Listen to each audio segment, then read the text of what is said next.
Le Fureteur de Burdigala. Christian Massé vous emmène à la découverte des pièces vedettes des musées bordelais et des recoins historiques de notre ville.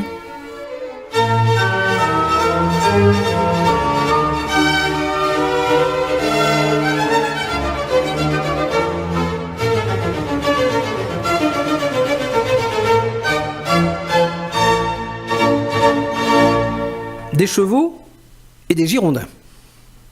Lorsque notre belle place des Quinconces est vide, que les foires à la brocante ou au plaisir ne la peuplent pas, lorsqu'aucun cirque ne s'y installe, le monument aux Girondins prend toute son importance. L'eau de ses fontaines rafraîchit les visiteurs lorsque le soleil de l'été rayonne sur l'esplanade. Comme vous le savez certainement, il s'agit d'un hommage aux députés qui, sous la Révolution de 1789, avait été baptisé ainsi parce qu'une grande partie de ceux-ci était originaire de la région. Son édification donna lieu à une lutte d'influence. L'architecte Jules Guadet, petit-neveu du député girondin célèbre établi en 1868, un projet de monument destiné à la place Gambetta.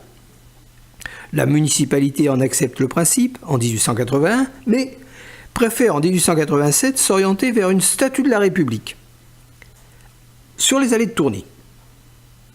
Entre-temps, le célèbre bordelais Bartholdi, l'auteur de la Statue de la Liberté, propose la construction d'une grande fontaine, là, sur les Quinconces.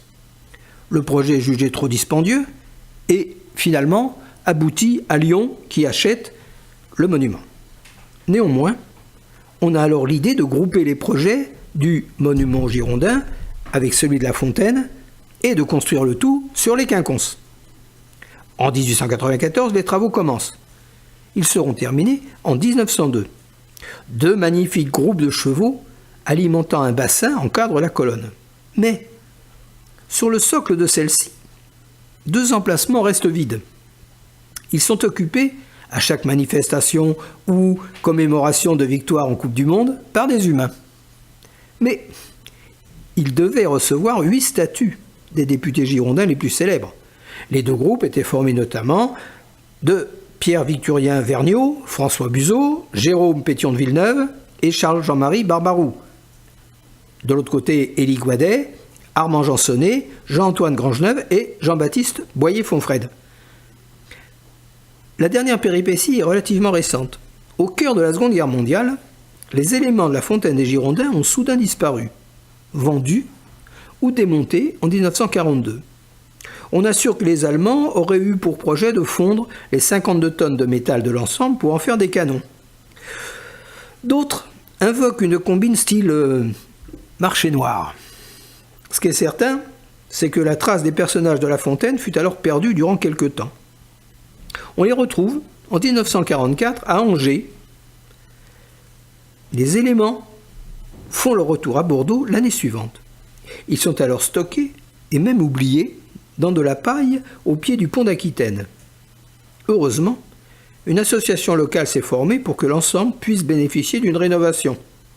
Ce n'est qu'à l'hiver 1983, soit plus de 40 ans après leur départ, que les personnages de la fontaine des Girondins ont enfin trouvé leur emplacement sur la place des Quinconces.